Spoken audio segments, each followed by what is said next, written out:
This is your CEO assessment tip. Today we're looking at, can your CEO use finance to drive peak performance in your team?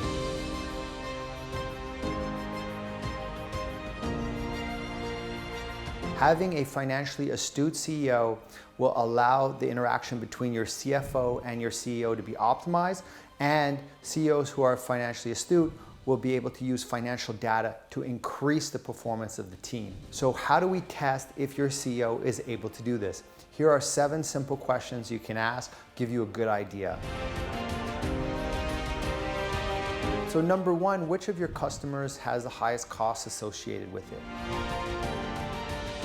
Number 2, can you describe a time you led a customer rationalization program and you worked to remove unprofitable customers from your portfolio? Have you ever had customers where it looked like they were generating a huge amount of revenue, but in a deeper analysis, you actually realized that once you added in the travel expense of your team, going to the client site and all the other issues you had with them, that actually their profitability was lower than smaller customers who did not generate as much revenue?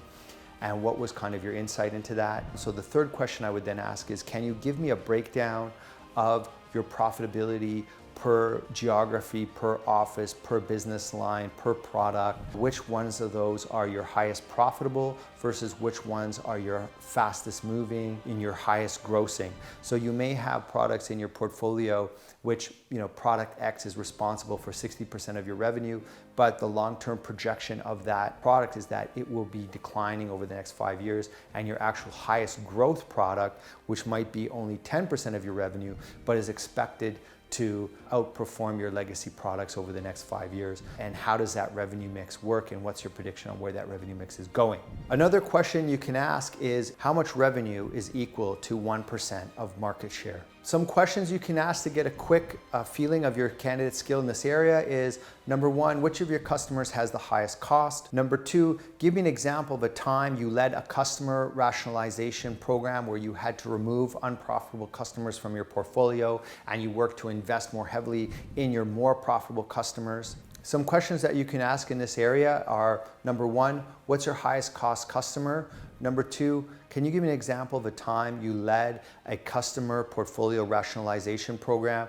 where you worked to remove unprofitable customers from your portfolio and you worked to invest more heavily in your most profitable customers? Number 3, what is your most profitable product, service, region? And number 4, if you were to take 1% market share, how much revenue would that equal? Number 5, what's the annual value of your customer? In an automotive business, you're probably not going to buy more than 1 car in a year. Then what is the lifetime value of your customer? So over your lifetime, you may buy 10 or 15 or 5 or 8 cars. What is that actual value? And then this information can really be a game changer for the CEO, because all of a sudden you realize that this individual will buy 5 Cadillacs from you over its lifetime, and all of a sudden this customer is worth $400,000 or $500,000. So should you spend X amount to keep them, or how much should you be spending on your loyalty program? And then question 7 would be, next year, what is the difference, or what's the percentage breakdown of recurring revenue that you'll have from existing customers versus net new revenue that you're going to get from new customers? And how do you expect that ratio between legacy revenue and net new revenue to change over time? Those are a few questions you can use to catch a CEO off balance. If you like those, you could pick up our book, CEO Assessment and Selection, which has over 400 questions that you can use in your CEO interviews. Also, on our book page, you can download a free sample of the book, and you can get a link to our book page in the description of this video.